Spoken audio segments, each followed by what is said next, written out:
Welcome to Highway to Home, where every soul starts clean, gets lost on the back roads of sin, fights the battle of a lifetime, and by the grace of Jesus Christ, finds their way back home. This is episode 5, Face the Fire. If you missed episode 4, Caught in the Web, go back and hear how old Bill and those Dixie boys loaded Charles down with blood money and sent him out from Venice, Louisiana on a cocaine-filled boat. How fear drove him to abandon it in Oyster Bay, and how he finally crawled back to Apalachicola and Mama's kitchen table. And as always, please share and subscribe. Now let's keep riding this coastal highway. God bless.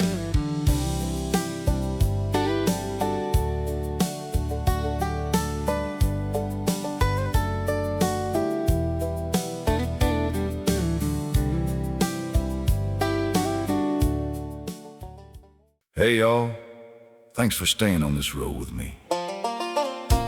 Last time you heard how I was caught in a spider web of my own making.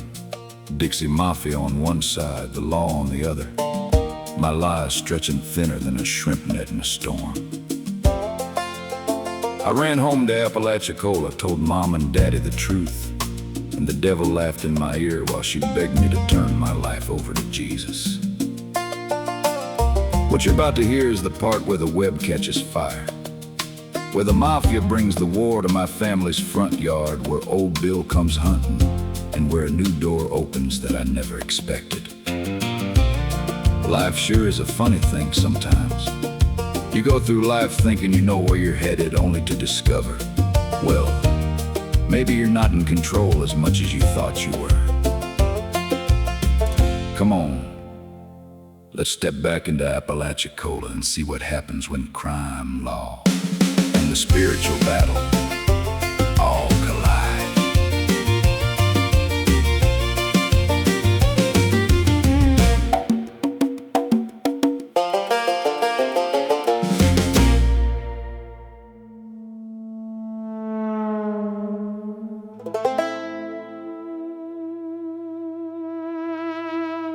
I thought coming home might calm the storm, it didn't. It wasn't long after I'd sat at Mama's table and spilled my guts that I started hearing the whispers. Folks saw strange cars cruising slow past the house. Men nobody recognized sitting at the end of the block, smoking, watching. Small towns talk. And somewhere between those porches and the back booths at the diner, the word got back to the wrong ears. Charles Withers is home.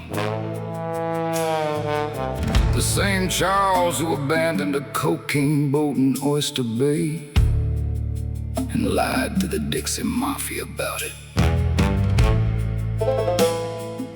One night just before sunup, I woke to the smell of smoke. At first I thought it was Daddy's old heater giving up the ghost. Then I heard glass shatter and Mama scream. I stumbled into the hallway and saw orange light licking the ceiling. The front room was already on fire, curtains and couch going up like dry pine straw. We barely made it out. Mama, Daddy, and me, coughing, eyes burning, standing barefoot in the yard, while our memories turned to ash. Neighbors were out in their robes, fire trucks blocking the street, sirens wailing. I could hear one of the deputies say it under his breath. This ain't no accident. I didn't need a detective to explain. The Dixie Mafia had found me,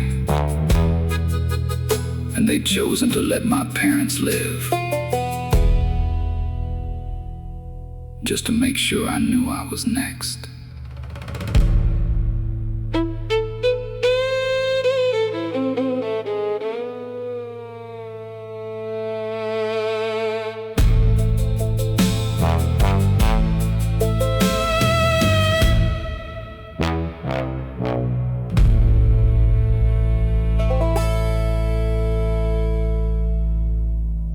See that, Andy? Fire's a fine storyteller. They could have put a bullet in your head while you slept, boy. But where's the fun in that? Burning down Mama's house sends a much better message. This is what happens when you lie, when you run, when you try to play both sides. You thought coming home would make you safe. All you did was paint a target on everyone you love. You feel that guilt? Good, let it eat you alive. You got two choices now. Run faster or get meaner. Pick up a gun and make them pay. Just don't waste time listening to that talk about forgiveness. Forgiveness don't rebuild houses. And it sure don't scare those hardcore Southern Mafia boys.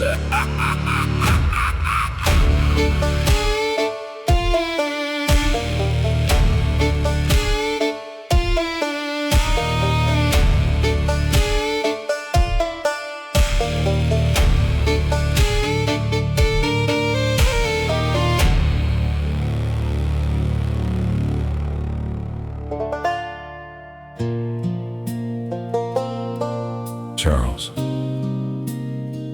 this fire's not for me, but I'm speaking through it. You see now how your sin scorched more than your own life.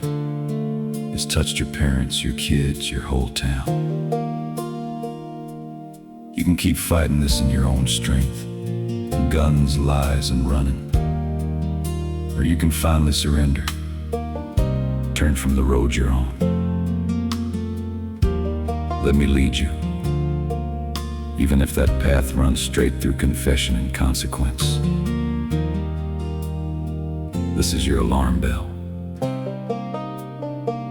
Don't silence it.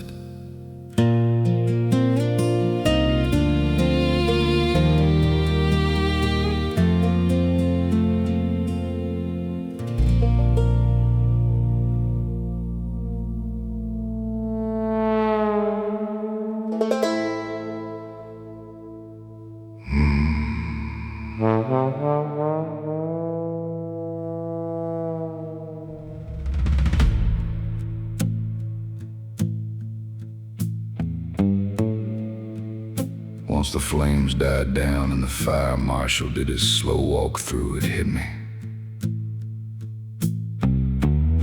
The house was gone, but my parents were still alive. That was mercy and a threat. If they'd come for me and Mama's, they could just as easy go after Madison and the kids. I borrowed a truck from one of Daddy's old buddies and drove straight over to where Madison was staying. My hands were still black with soot clothes. Smelled like smoke and bad decisions. When she opened the door and saw me on the porch, she looked past me first, like she expected to see cruisers or angry men behind me. Maybe that's what she should have seen.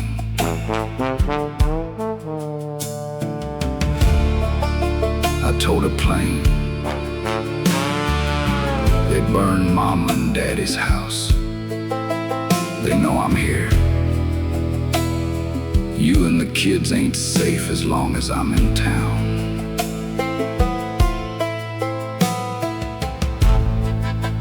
Her face went pale. Her husband stepped up beside her, jaw tight, eyes hard. But there was something else there too. Concern. I'm not telling you this to scare you. I said I'm telling you, 'cause I don't want y'all caught in the middle of my mess. You need to get out for a while. Go stay with family. somewhere the Dixie boys won't think to look. Madison didn't argue, didn't waste time rehashing old fights. She just nodded and said, "We'll go." As I watched them pack suitcases and load the car, kids confused but obeying, I realized I'd become the storm people had to evacuate from. If I wanted this war to end, I couldn't keep hiding behind other people's roofs.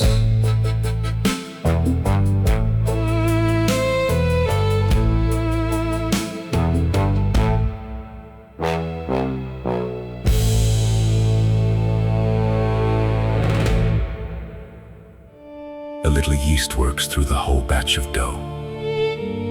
Galatians 5, verse 9.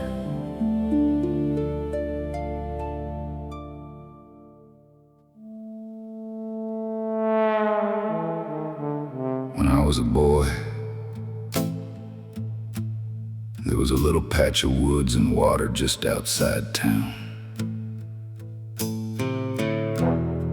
A creek bend with big oaks hanging over it. That was my hideout. I'd skip school, drink my first stolen beers, plug my guitar under them branches like they were my only audience. When the Dixie Mafia started sniffing around Apalachicola, I went right back there, a grown man running to his childhood fort.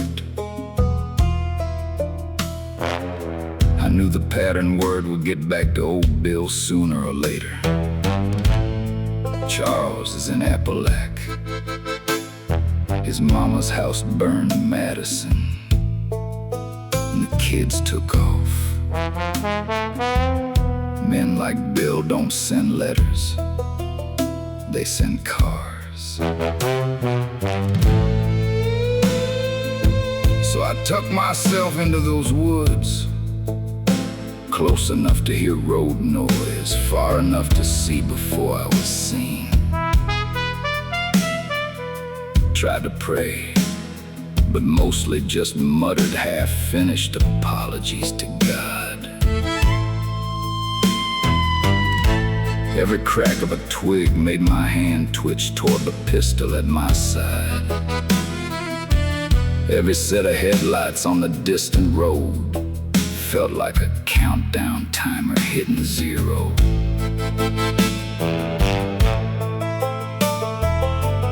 Part of me wanted to keep running.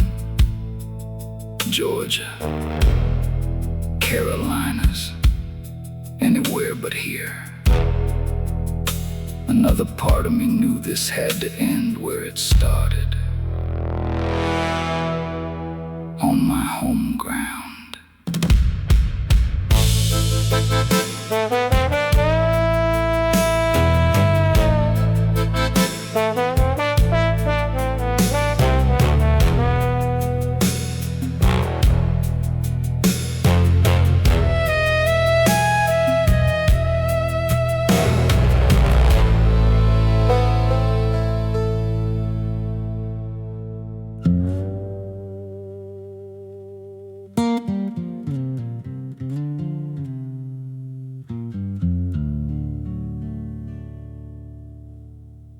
Alone in these woods,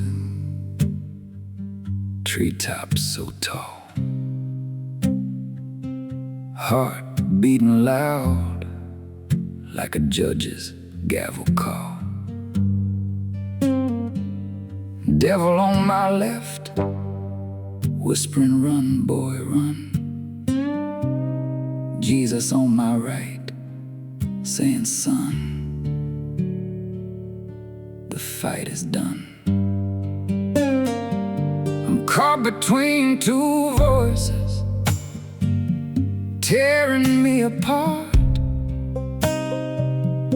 pulls me to the darkness, one's calling to my heart. Lord, I'm scared, I'm shaking, knees down on this floor.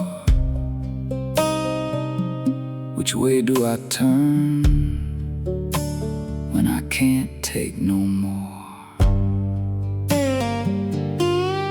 Fear got me sweating, cold sweat in the night. Memories of blood and boats under moonlight. Old Bill's laugh still ringing in my ears, but something softer tells me grace is near. I'm caught between two voices, tearing me apart. One pulls me to the darkness, one's calling to my heart. Lord, I'm scared, I'm shaking, knees down on this floor. Which way do I turn? Lord, I can't run no more.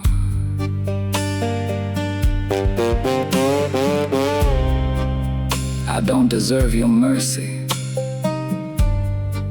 after all I've done. But if you're still reaching, I'm lifting up my hands, my son. I'm caught between two voices, but I hear you clearer now. Break these chains inside me. Show me how. I'm scared, I'm all alone.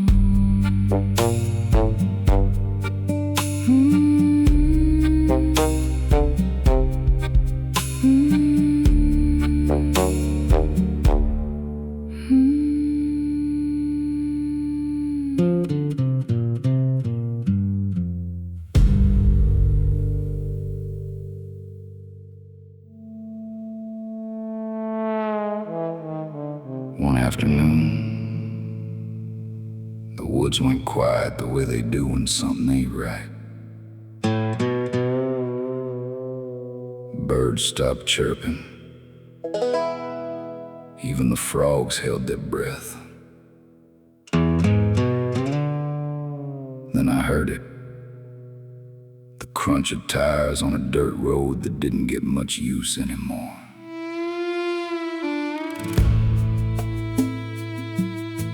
I eased up through the brush and saw a car I knew like the back of my hand. Old Bill's same beat-up Cadillac that first carried me out of New Orleans and into the swamp life. He climbed out slower than he used to, age catching up, but the swagger was still there. Cowboy hat, boots, and that telltale bulge under his shirt where his pistol rode. He scanned the tree line like a predator smelling blood. This wasn't a friendly visit. This was a hunt. I could have stayed hid,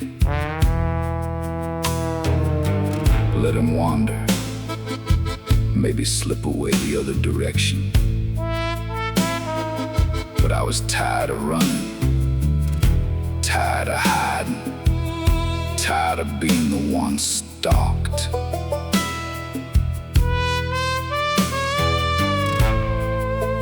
So I stepped out from behind the trees and let the leaves crunch under my boots. Bill, I called. He turned, squinted, then smiled that crooked smile. Well, I'll be damn, guitar man.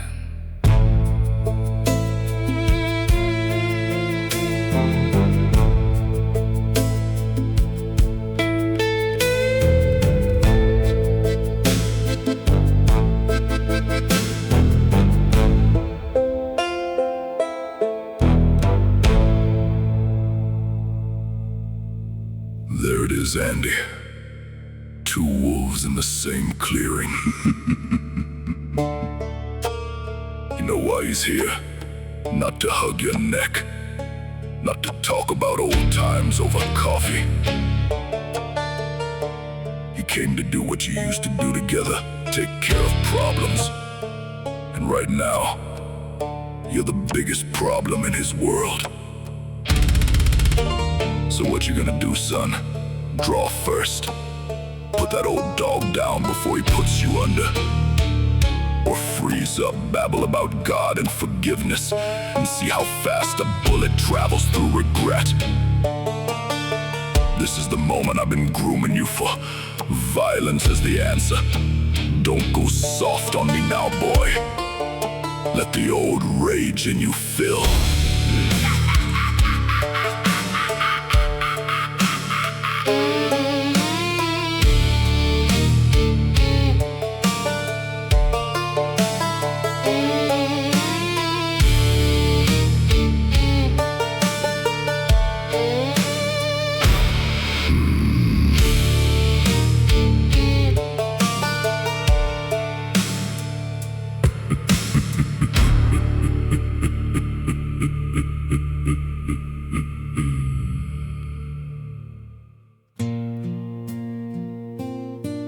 Charles, you spent a lifetime letting rage pull the trigger and fear steer the wheel. If you meet him with the same weapons, lies and bullets, you'll just tighten the chains around your own neck. You don't have to win this the world's way. You don't even have to win it at all. You have to tell the truth. You have to stop running. Lay down your weapon. Trust me with your life, even if it cost you everything.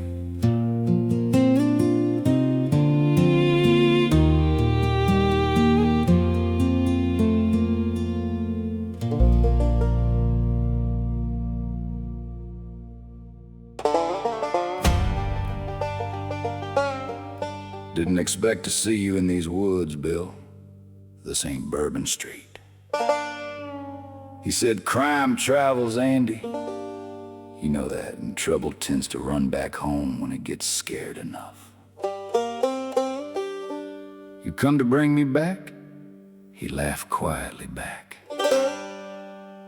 I came to decide whether you're worth keeping or burying. We were standing a few yards apart, both of us knowing good and well we were armed. You already burned my folks' house, sent your little message that not enough. Old Bill nodded. That weren't me personally, boys from Biloxi wanted to remind you who you belong to.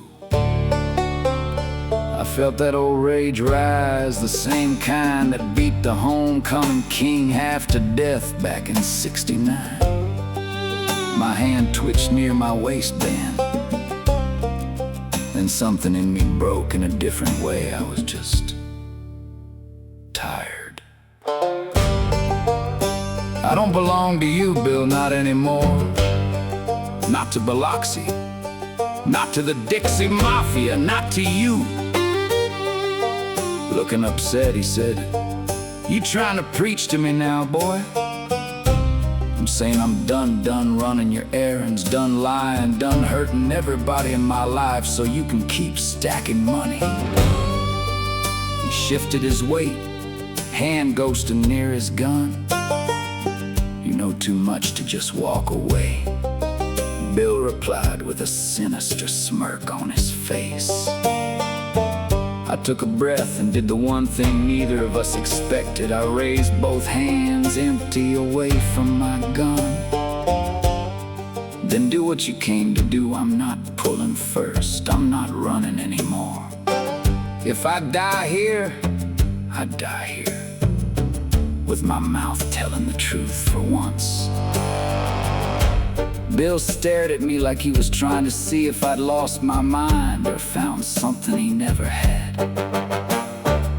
Old Bill looked up at the sky and looked back at me. You really think that Jesus, your mama talks about, gonna step in and catch that bullet for you? I think if you pull that trigger, he still won't be done with me. But I ain't letting you own me one more day. We stood there in that stillness, me unarmed in stance, him holding my life in a twitch of his finger. In that moment, it felt less like me and old Bill, and more like the devil and God wrestling over whether I was worth saving.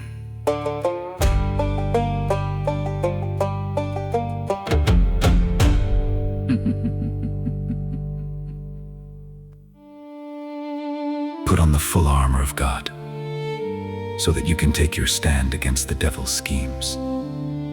For our struggle is not against flesh and blood, but against the rulers, against the authorities, against the powers of this dark world, and against the spiritual forces of evil in the heavenly realms. Ephesians 6, verses 11 through 12.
I wish I could tell you.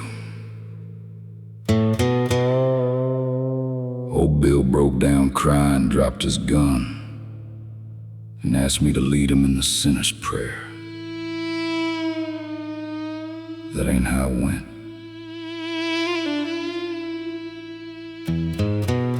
We stared each other down long enough for my arms to start shaking. Finally, he spat on the ground and said, "You ain't worth a bullet right now."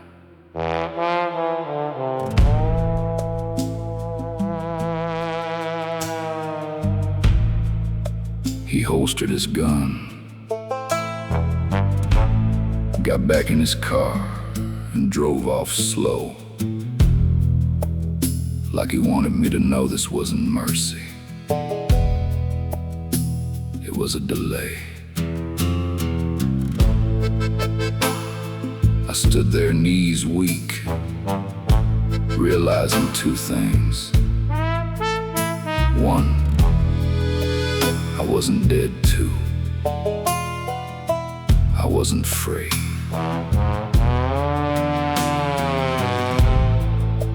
The Dixie Mafia still wanted answers. The law still had a right to ask questions.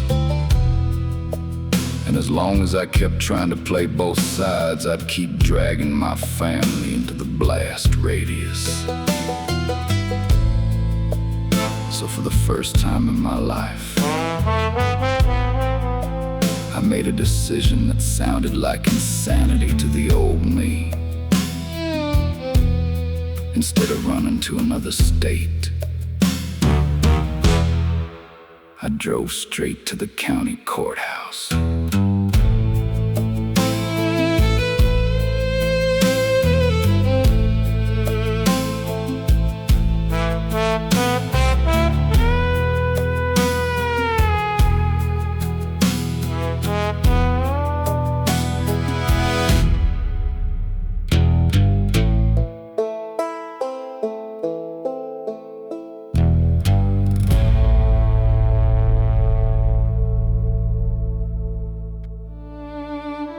Whoever conceals their sins does not prosper, but the one who confesses and renounces them finds mercy.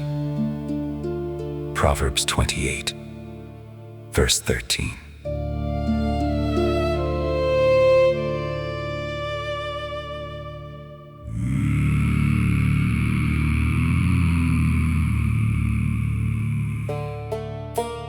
Where you going, boy? I know you ain't thinking about confessing your crimes, your sins. That ain't the way this works. You walk into that courthouse and they're gonna put you under the jail, son. What are you gonna do? Turn in old Bill? Turn in those mafia boys? You don't think they'll find you? They'll be looking even harder. Old Bill found you with no trouble at all. Get a hold of yourself, Andy. It's time to slow down those thoughts. God is tricking you into doing the so-called right thing.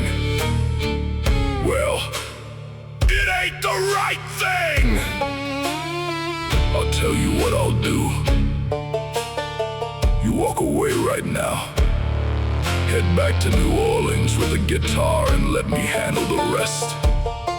I'll get you out of this mess. Just put your faith and trust into me.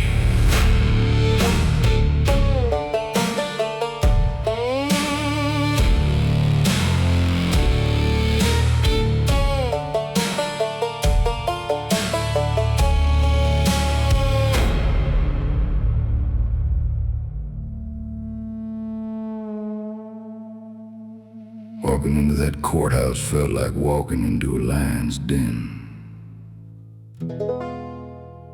with a sign that said, "Welcome snacks."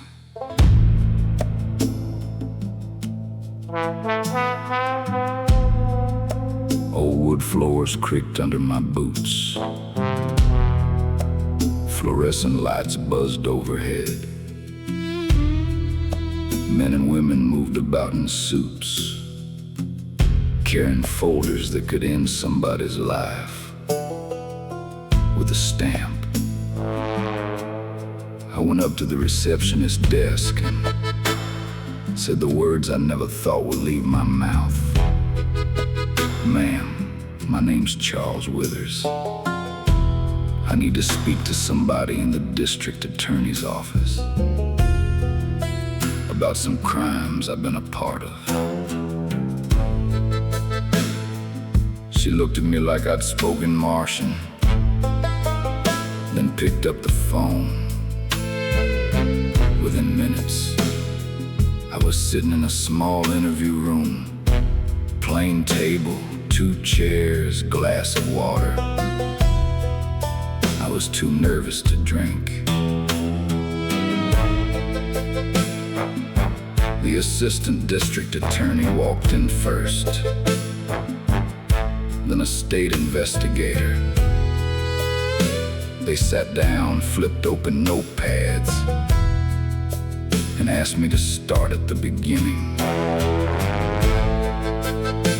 I didn't give them every single detail. That would come piece by piece. But I told them enough. Dixie Mafia connections, old bill collection jobs, fire bombings, the cocaine boat, the abandoned vessel in Oyster Bay, the crooked cop at Fort Morgan.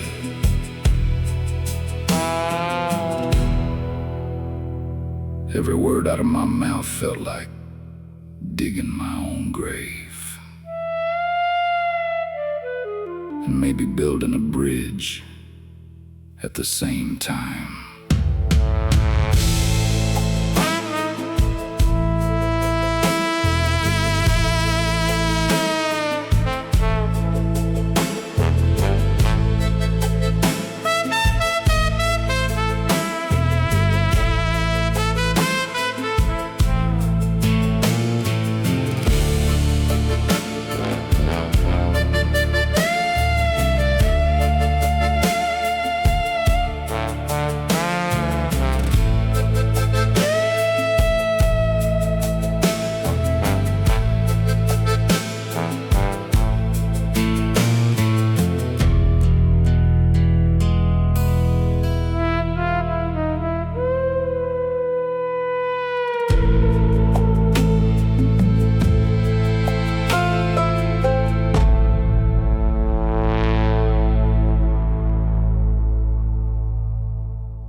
Charles,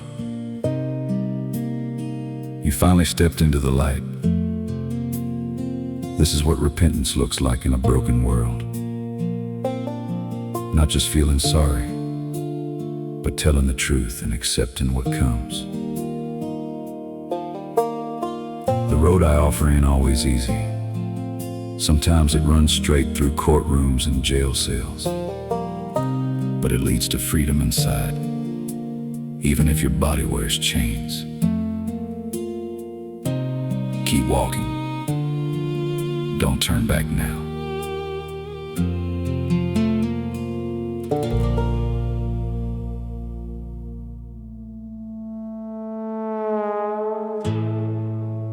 After hours of talking, answering questions, and signing statements, the ADA leaned back in his chair and studied me.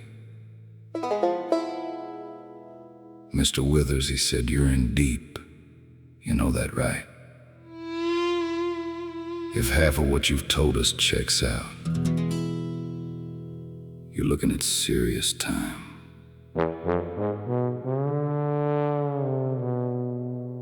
I nodded, I figured.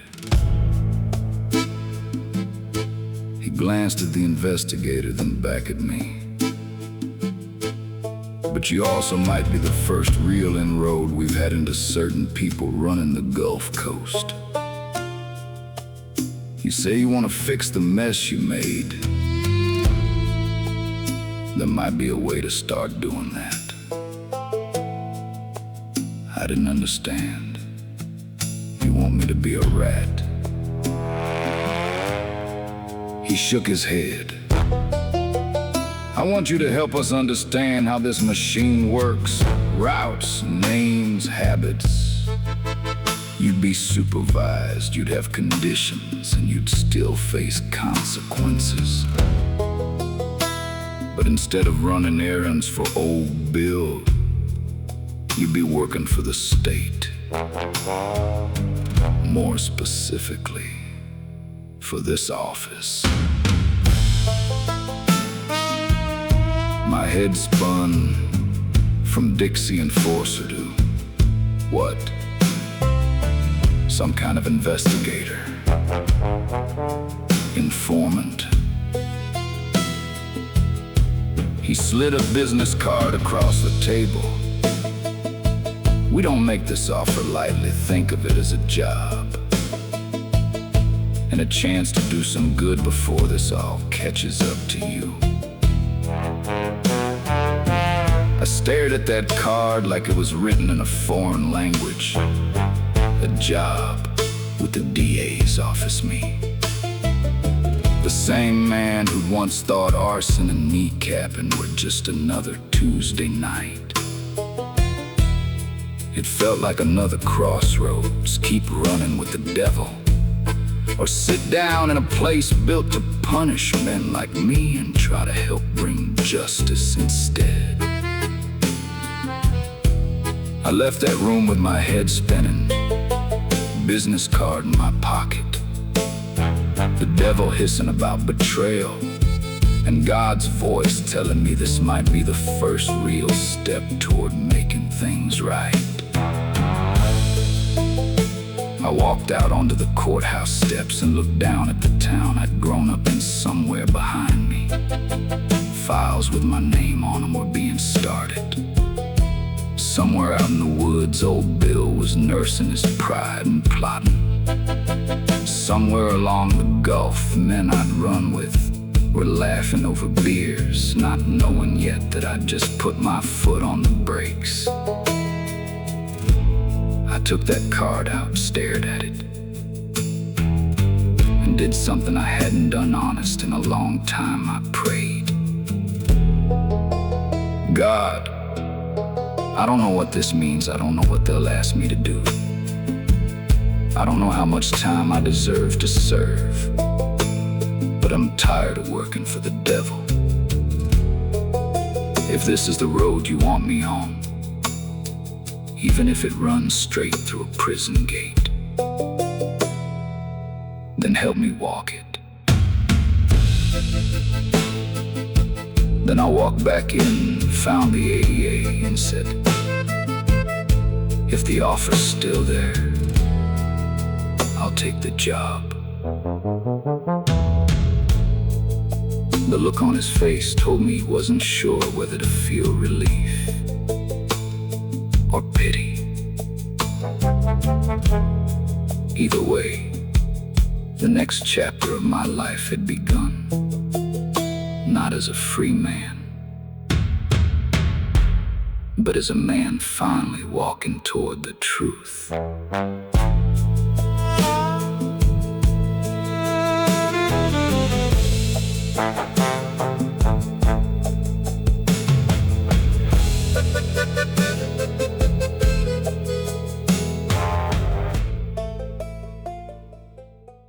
In the episodes ahead, you'll hear what that job cost me, what it exposed, and how God kept chipping away at a heart that still didn't know how to surrender all the way. I went from taking orders from old Bill to taking calls from prosecutors and investigators, from delivering pain to delivering information that might save lives or end them. And the devil? He didn't pack up and leave. He just learned the courthouse hours and found a new way to whisper. Next time, you'll hear how the last chain starts to break, not by bullets or backroom deals, but by confession, consequence, and the grace of Jesus Christ. If you like my story, my testimony, please share it with someone you know that might need to hear it. And don't forget to hit that subscribe button I'll see y'all in the final episode, episode 6.